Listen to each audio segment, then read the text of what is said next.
listening to the Business and Life Conversations podcast with Angela Henderson, episode 35. Hey there, you're listening to the Business and Life Conversations podcast.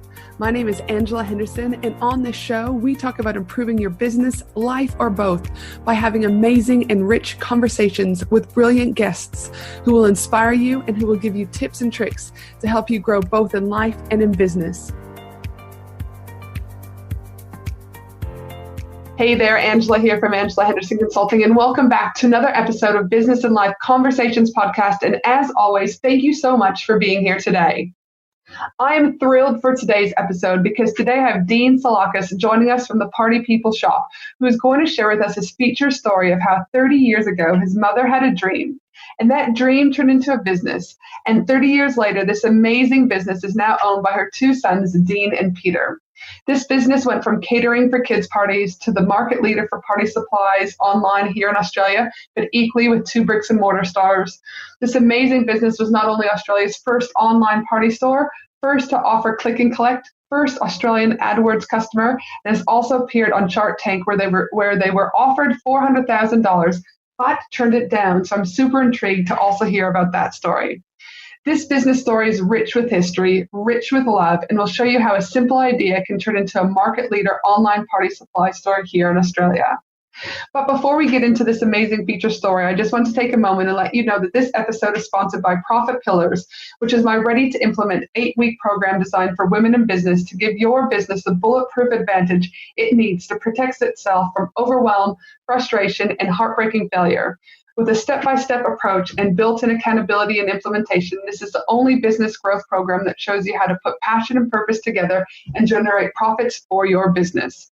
All you need to do is go to angelahenderson.com.au and search for Profit Pillars to join the waitlist, as our next enrollment is starting soon. Let's not wait any longer and get started into this beautiful and rich conversation with Dean. Welcome to the show, Dean, and thanks so much for being here today. G'day, Angela. Thanks for having me. Gosh, I'm super, super excited because when I was doing some research, I love that your mom started this years ago. I just think that this is going to be really one of those conversations that listeners out there can see how a wonderful business went with an idea your mom had and has transformed over the many years. But as I do with every guest, though, I always like the listeners to get to know you a little bit more. So can you start by telling us, just not going into the whole history, we'll do that in a minute, but just a little bit about, your business. How long have you been in business for? And what is your favorite party season? Because as we were just talking prior to the recording going live, is Halloween. At the time of the recording of this, Halloween is here, and we've got Christmas. And being from Canada, I'm all about Halloween. I love it. I love it. I love it. I love that Australia now gets into it. So I need to also know what your favorite party season is. Yeah, definitely it's Halloween, but we'll get into that, I guess, as we go. Halloween's good fun.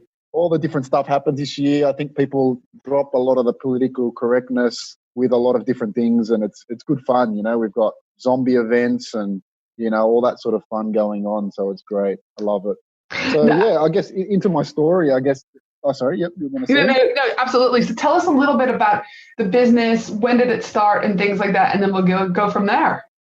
Yeah, so I won't give you the whole war and peace on the business, but I guess the shorter version is, my mum was actually a clown over 30 years ago, and she'd go out to kids, people's houses and cater for kids' parties, and the business kind of evolved then into a party store, which then about 10 years ago, my brother and I decided to take over because they want my mum and my grandfather, who ran the business at the time, wanted to retire, and we took over and we really focused on the digital, and that side of the business really grew. So today, like you said, we're the market leader online for party supplies.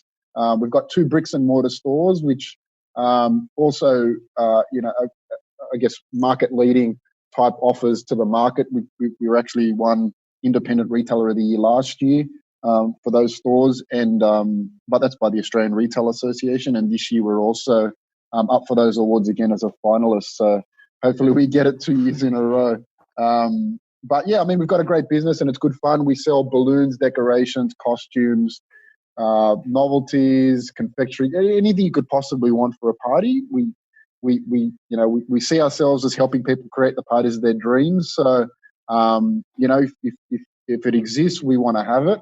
And our stores are large format stores. So we have a 1,700 square meter flagship store, which is, as you know, most people would know, is bigger than some supermarkets. Yes. And as a party store, that store has heaps of different things from, we cater for birthdays and, from kids to adults, from everything from, first birthdays to 100.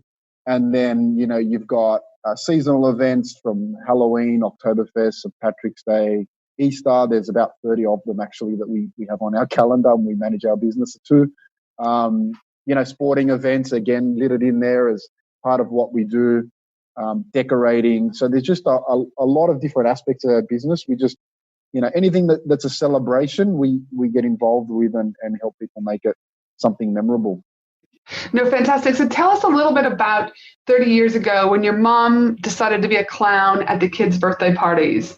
And how did she, 30 years ago, what I also love is that this is a woman in business, we know that women in business, struggle to stay afloat for many times. We also know that men dominate this space a lot of times. And I always love seeing and hearing those stories about women in business who have taken an idea and turned it into something legendary. So tell us a little bit about how did your mom come up with this idea and when did it start? So it started off with being a clown, and then how did it start to evolve? Yeah, so she actually, the funny part about that was, calling it funny as a clown is probably ironic, but she actually got asked to help out someone who was a clown one weekend, and then, she was quite good at it, and so they asked her to do it more often, and that became a business for her. And so from there, she was having fun having parties, doing parties every weekend, and the business actually grew with clowns. So she had multiple clowns working for her, and that grew. And then she noticed a gap in the market where back in the 80s, and it's hard to remember what it was like back then, but back then you didn't have the kids' party venues you have today. People didn't have experiences to go to when they had a party, go to rock climbing centers or, painting centers or whatever it is. You basically had it at home in the 80s. There was no other way. So, she was going out to parties clowning. She decided to start actually helping people cater for their parties. So she'd make the chocolate crackles and the fairy bread and, all those fun classics. Yes. And do the cleaning up at the end. And then she realized that there was a gap in having a kids' party venue. So she decided to set up a venue. And as you kind of told a bit about our story, we've been pioneers in a lot of different things, and she pioneered that as well. But she was a little early, was the problem. No one was really doing that, and people didn't really have people. Everyone had parties at home, so no one was really up for the idea of having it at a venue. And so that struggled a little bit. And then a few years later, McDonald's opened up their kids' party venues, which was a real big problem for our business. Right. So my mum pivoted as do, and opened up she actually had a bit of retail at the venue, so she'd do balloons and stuff like that, and that was going quite well. So she pivoted and focused on that, and that's, I guess, where the business was really born from. Like you said, she was a woman in business, so she had two kids, my brother and I, who were 2 to 4 years old at the time. Weekends were busy for the business, so my mum was working hard while my dad was driving us around to soccer and all that sort of stuff as kids. So yeah, it was definitely tough, I think, growing up. Well, I definitely, I guess, got a really good childhood seeing how tough my mum did it growing up with two kids and having to work so hard in a very demanding business. So I definitely sort of I've got more of an appreciation now that I'm in charge. Yes. That's for sure. And it was great to grow up. And you have kids also now, is that correct, Dean? I do. I have two little ones myself, 2 under 2. So I put myself through the same pain that she had. I was going to say, how do you have a different view on potentially maybe other males who didn't see their mom in those positions, or do you have a different level of empathy for people who are in business and who are also managing and juggling two kids? Yeah, I think once you've had kids, it's more obvious how hard it is. I think I was like everyone else that didn't have kids. Before I had kids, I thought, it's not so bad, it's not so hard, it's easy, no worries. And then you have one and you think, holy crap, this is full on. And then when you have two, it's just out of control. And you then have a better appreciation for And I certainly have much better appreciation now for, working parents and even people going out and starting their own businesses with kids, because it is challenging. I've certainly found it very challenging, and I'm still learning myself how to juggle it and, maintaining that work-life balance, because, like all parents, we love our kids and we want to be there for everything, but you also have a business which is very demanding, and sometimes you get crossing, you get a conflicting priorities that butt heads, and you have to make choices, and that's where it gets really difficult as a parent, because you want to be there for your child, but you've also got a business which you've got to keep running. So it is difficult, and I've definitely got a better appreciation now for it. And it is, like we're in the middle at the timing of this particular recording, we're in the middle of school holidays here in Australia. And I tell you what, we had a wedding to go to, and then 30 of us at the wedding got this like vomiting bug. It wasn't food poisoning, it was this like lay dormant bug. And then so I had like 2 kids puking, plus I puking, plus, you've got the business to try to take care of, plus there was a public holiday, plus there was school holidays. And you're just like, some days you're just like, okay, all I got to do is just survive here. I just have to go and eat Nutella from a jar, or I just start chugging wine or do something, because like some days it's like I said to my husband, I can laugh or cry. So you've got 2 choices. I'm just going to laugh, because it's better to laugh than to cry. And but sometimes the struggle is real sometimes.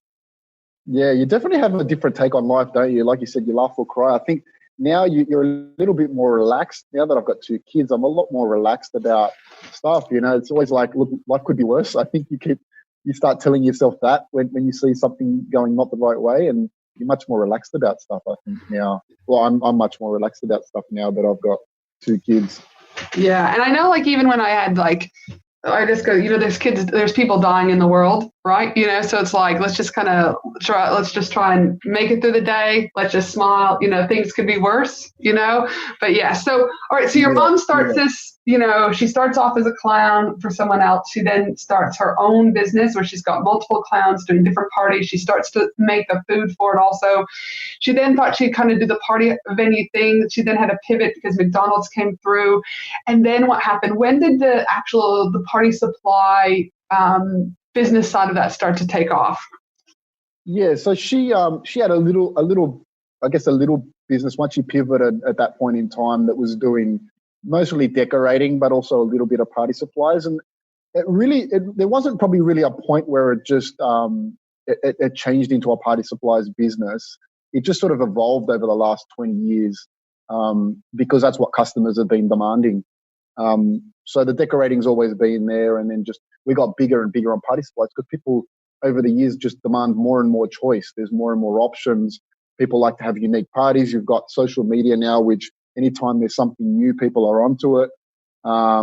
So, I guess it's just evolved over the years that customers are demanding more unique parties. And as a business, we're reacting to that by increasing the range, increasing the size of our stores, and growing, with the consumers changing things. So it's evolved. And then I guess my parents, again, my mum was really, I guess you'd say, entrepreneurial and innovative in deciding to launch an online business in '98, which would put us as one of the early e-commerce businesses, but certainly as a party store, the first party store online. And, very visionary of her to think that, because that really set us up for being the leader at that point in time, because we're the only one. But we just maintain that lead ever since, because we continue to innovate. We've got a culture of being an early adopter and innovating and looking for change before it happens. And that's certainly paid off for us over the years. So like you mentioned, we were, we launched Click and Collect in '99. We were Google's first customer in Australia when they launched here for advertising. Bing, we were also their first customer. We've had a string of digital firsts, either in our industry or even just in retail generally. And they've certainly paid off because, the world's changing. And by us being on top of that, it's certainly helped us stay ahead of the competition, because they certainly keep coming and they're catching up, and we keep pushing ahead. And I think that's been the key to where we are today. And I think you're right. I think that it's always key. You've always got to stay. You're always going to have people trying to do what you do, people always trying to compete, people always trying to copy you, you know, but you still, it's when you stop innovating and being creative that they'll overtake you. So if you, do you mean, as you demonstrated, continue to take the lead in those platforms, then it's going to be very hard for your competitors to ever catch you because you've already, do you mean, been there longer, done it longer, have the relationships with people, etc. So tell me though about, and I would like, say that, sorry, go ahead. I was going to say, like, I would say that the reason all that happens, just to sum it up, is our I guess our mindset towards change. I mean, we go looking for change. We're passionate about change. We see change as our competitive advantage, not as a problem. And I think that's where a lot of businesses struggle, is that they see every time Google has an update or something happens, they're like, oh man, I've got to react to that. Rather than being pumped about it, seeing that, oh, this has changed, what a great opportunity to get onto it before anyone else does. And I think that mindset has been the difference for us over our competitors.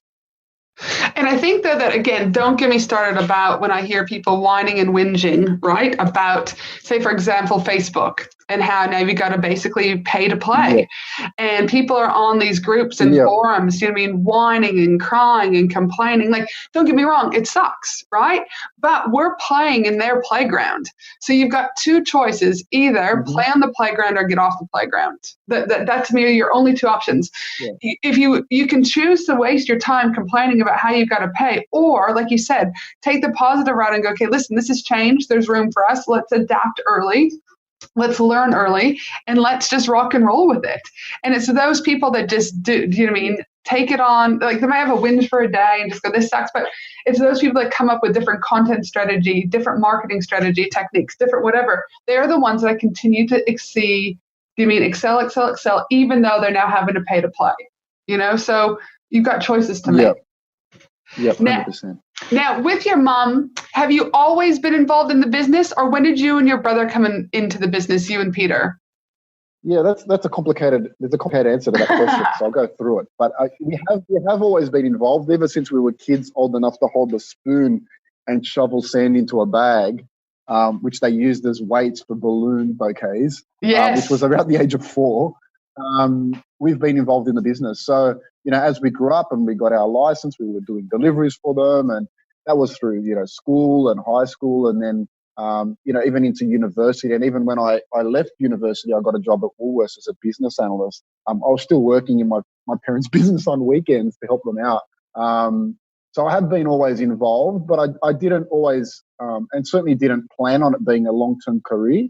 I wanted to find my own way in the world, and as much as I enjoyed the family business, I really just wanted to go in and do my own thing. And my brother was exactly the same. He went and got a exercise physiology degree, and he was working with physios and doing all sorts of exercise rehab and things like that. So we both went our separate ways from after university. And about 5 years into me working in the world, and my mum wanted to retire, and it was actually my brother's idea. He said, you know, if they're going to sell it, why don't we take it over? Because this is, you know, there's a real good opportunity here. There's a gap in the market, and, you know, digitally, the business is going well, but it could be doing so much better. And, you know, it literally was a conversation one Friday afternoon that we had, and said, yes, let's do it. So we actually purchased the business off our parents, so they could retire. And from there, I mean, we haven't looked back. We've been, you know, enjoying some pretty good growth, particularly online. And we opened a second store since then. I mean, like, to give you a perspective, we started when we took over from our parents, we had 2 employees that we took over, and we now have about 30 to 40, depending on time of year. So the business has really grown quite significantly since we took it over, and we've learned. It's been a great ride. We've gone from running a small business that was a family owned and operated operation where everything was done ad hoc, no systems in place at all, no tech, to now, you know, I mean, I'm talking to you, I'm sitting at home, and I work from home most days of the week, and the business runs itself. So we've certainly seen a massive transition, and I'm still learning, and it's been a fun ride. So tell me, from when your mom had it, what would you say is the number one thing that your mom taught you and you still have in the business today? The number one thing, look, I think look, it's probably hard to put a finger on one thing. Definitely, I think the philosophy we're taking at the moment with our business is a slight change in where we've been. But it comes from where my mum started, which is that, you know, we're a retailer. However, I think over the years we've probably lost a little bit track of what is the problem we solve for our customer. Back in the 80s, my mum saw her job as helping people have parties. That's the way she looked at it. It wasn't about whether she sold stuff or whether she helped them with services or whatever it was. Her job was to help them have a party. And I think over the years we've evolved into a retailer because that's been, you know, pretty lucrative for us. But we're now starting to look at our business saying, how do we help people have parties more? You know, that's what my mum did back then. And, Yes. you know, we no longer have the clowns on our books and all that sort of stuff. Well, how do we go back to that? How do we actually help people have parties more rather than how do we just sell more party products? And I think over the next few years, you'll see us evolve as a retailer, providing more of that angle of service to our customers than just purely selling products. Yes. And that's what I'm working on quite at the moment. Which is super exciting because not everyone can afford those the party centers that you're talking about, you know, like, and I think again that some families, well, I know some families like, oh, well, we just won't have a party, right? But I'm like, I mean, we've done some parties out, but we've equally had many parties in my backyard where I'm going back to the old school, you know, piñatas, the old school pin the tail on the donkeys. We had a Beyblades party here where we had like 5 Beyblade, you know, contraptions going, and we had it set up as if it was like, you know, ESPN basketball, like grids going on, and the kids absolutely loved it. So again, the fact that you're going back to, I guess, the roots of what your mom talked about, and that was about how can you have a party at home or how can you collectively make that happen. I think, again, you're going to be touching on something because I think in a time where everything is over automated and over complicated to some degree, I think you going back to the roots of home will be a very beneficial not only for your clients, but equally for your family. Yeah. I mean, everyone's idea of an amazing party is different too, you know. So what one person sees as a great party is, and someone else is different. And I think that's where our business is evolving into. So, you know, if you want to have a party at home, then we can help you with that. If you want to have it at a 5-star hotel and, you know, with all the whistles and bells, then we can help with that as well. And it's just about, you know, helping people with having parties that they want to have. Yep, and I guess would you also say taking the idea they have and turning it into like the full blown like execution of it? Yeah, in reality, yeah. Yeah. So would you say similar to like what a wedding planner would do, it could be potentially like what a party planner would do? Yeah, I would say that's probably as close as you can get to finding something similar. Although the way we've been approaching it, I think there's many different angles to it and it's quite complicated, you know, because I mean, you've got some people who just want you to point them in the right direction. Other people, they want you to come out there and put every napkin in the right place and all that sort of stuff. So there's varying degrees of what customers want, and what we're trying to figure out is how can we be everything to everyone when it comes to parties. And so that's the one thing that you take away from your mom and is still, do you know what I mean, in your business. And I guess, like you said, you're rejuvenating some of that. What's some of the things that you and Peter have changed since taking over the business? Yeah, I think the biggest one is which is really obvious, is the digital strategy.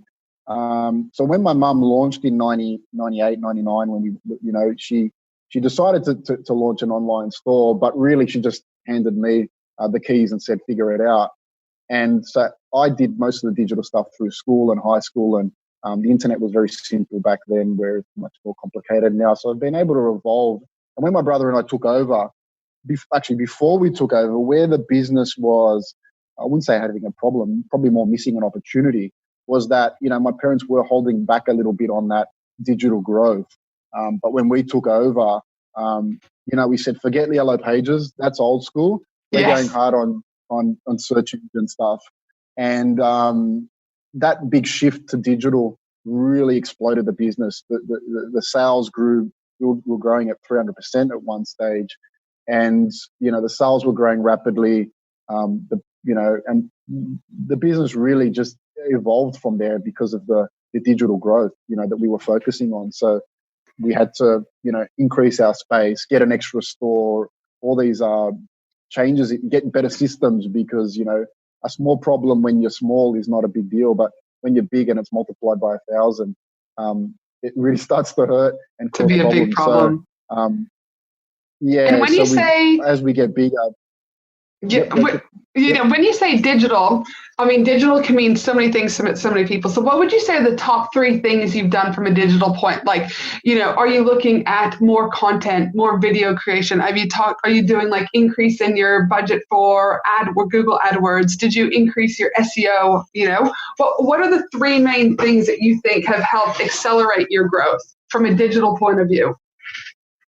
Look, all of the above, because I mean, like we said, we launched in '98 when the internet.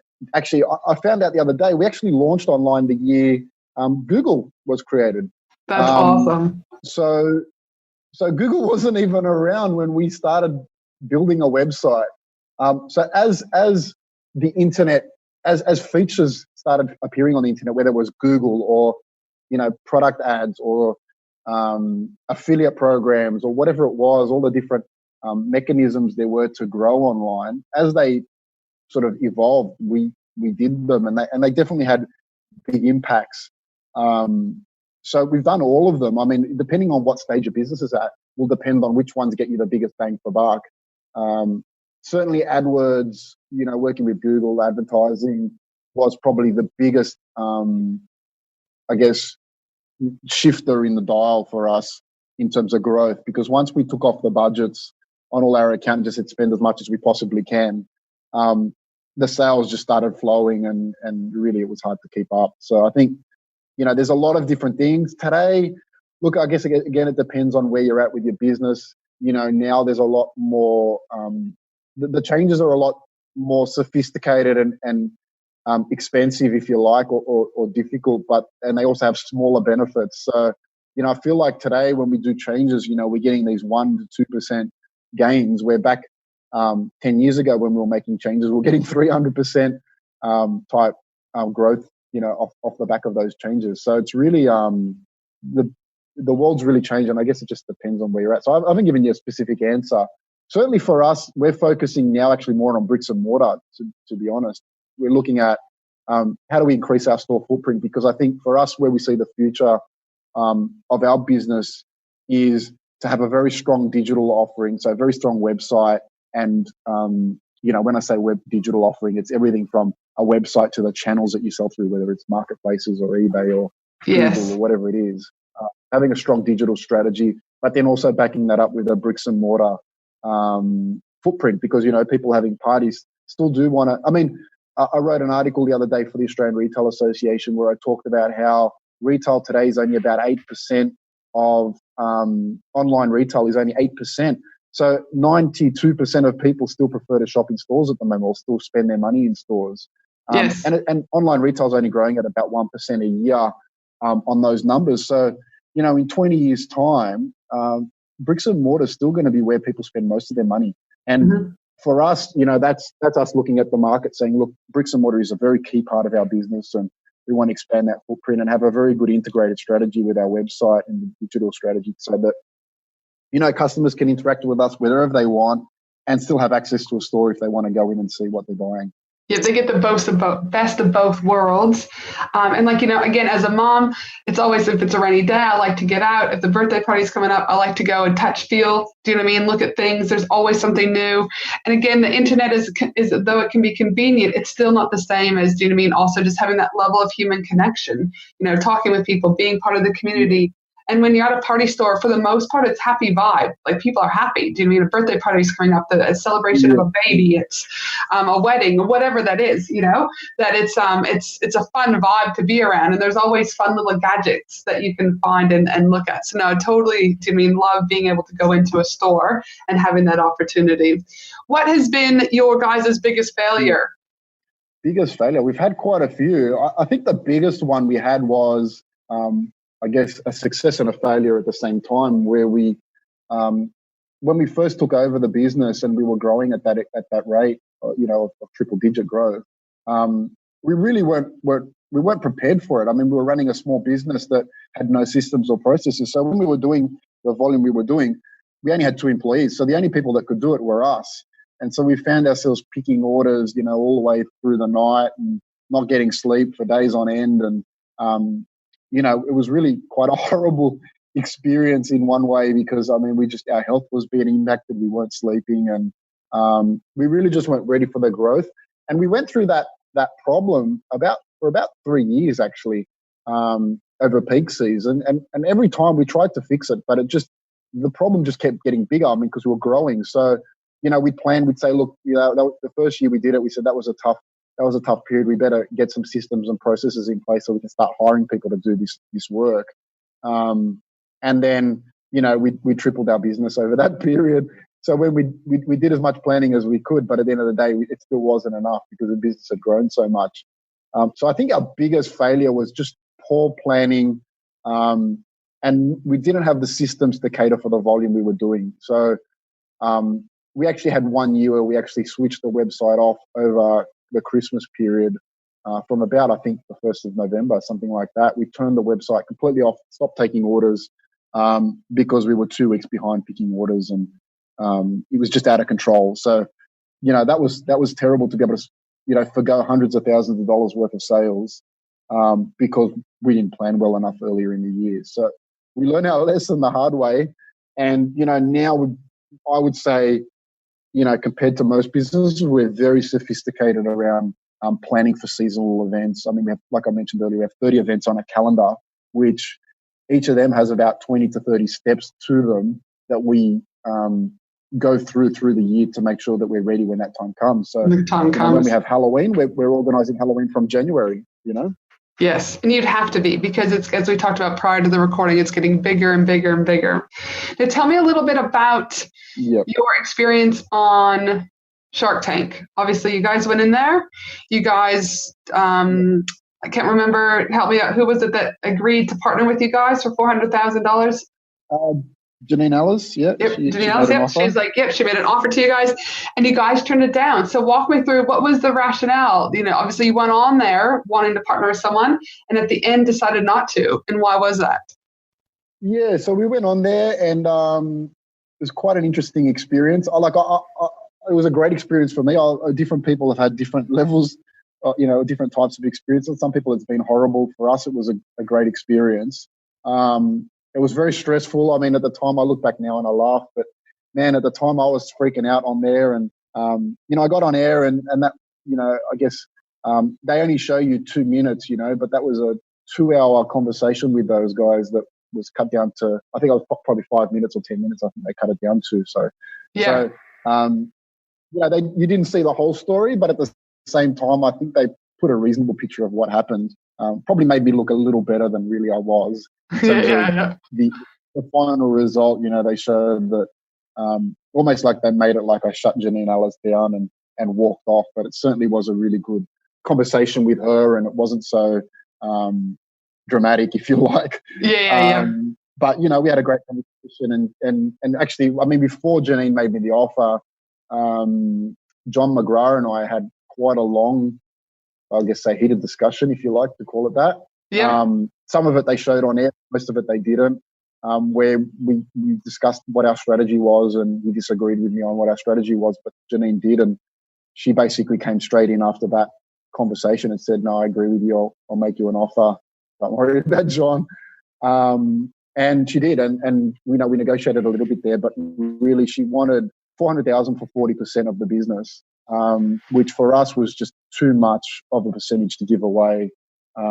From a business we feel is pretty good and worth a lot more than what she was valuing it. Yes. And to be honest, subsequent after the show, we did get offers far greater, but again, we didn't take them in the end. So we still don't have investment, and we're not looking for any at the moment. Things are going quite well. The business is growing without that money, at the moment. So we're going really well. So it was a really great experience. Great exposure. Obviously over 1 million people watched us on national TV, and watched us because they wanted to. So great, PR, if you like, for the business, and really put us on the map with a lot of different ways. And like I said, a great experience. And I guess I was just fortunate that they portrayed me in a way which I think was probably about right. So yeah, it was good fun. And like you said, you don't know going into it until you come out of it, right? So you went in there thinking this is what you guys wanted, but then through that experience, you're like, actually, no, let's just sit on it. I think we're okay, which is fantastic. So if I had to say to you then, what are your big plans for 2019? What can the Australian public get ready for? Well, I can't say too much because a fair bit of it's confidential, but yeah, fair enough. We are looking at, I guess the high level of it is we are looking at opening more stores. And that's probably all I can say about it, is that we are looking at opening up more stores. And like I also mentioned to you, looking at slightly tweaking our business model, where we're looking at helping people have parties rather than just selling products. Is probably the two main changes two big changes that people will notice. We're doing a lot of other things, that we're testing and trialing. We're working with a couple of different tech companies on a few different things, like using the sharing economy for delivery. And I'm working with this cool company at the moment that has an app where customers can walk into our store, scan the stuff themselves, and then walk out, and the transaction's done on their smartphone, which is called Tilly. And that's quite an exciting technology, which again, it's all about for us, it's all about where's the future, how's retail going to change. And that's a particular technology where I think that's going to come, and the world's going to change, and people are going to be walking into retailers and scanning product themselves and then walking out as the future. And so that's something I'm pretty excited to see how that goes.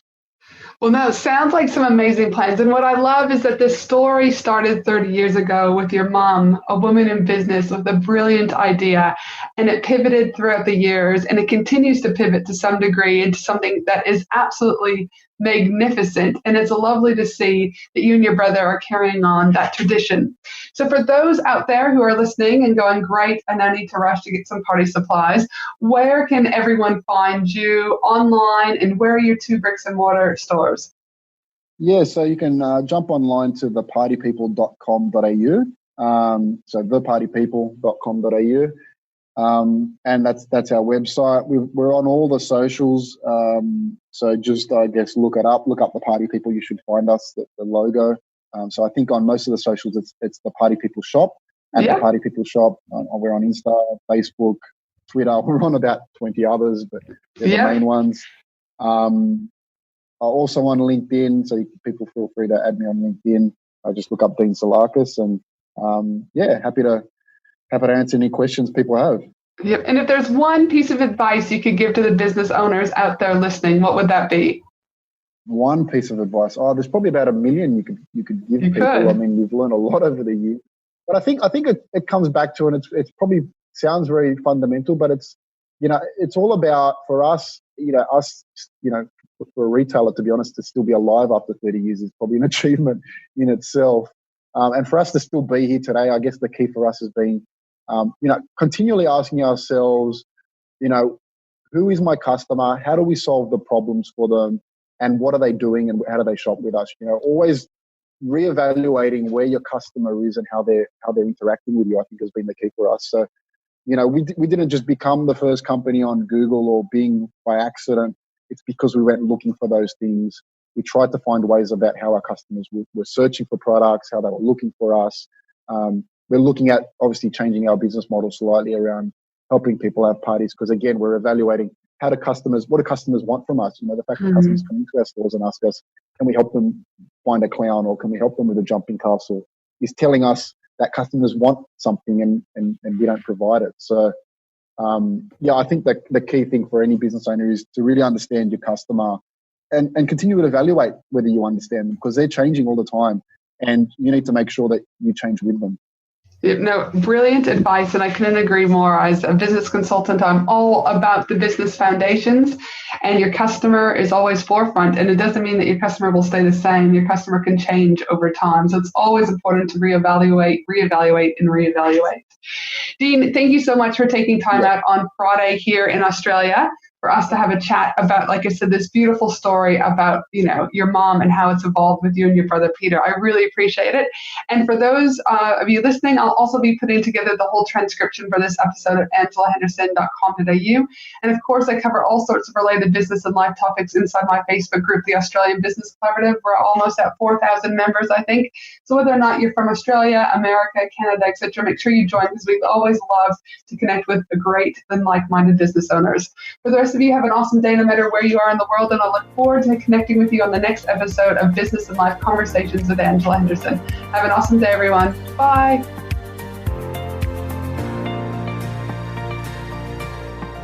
Thanks for listening to the Business and Life Conversations podcast with Angela Henderson. www.angelahenderson.com.au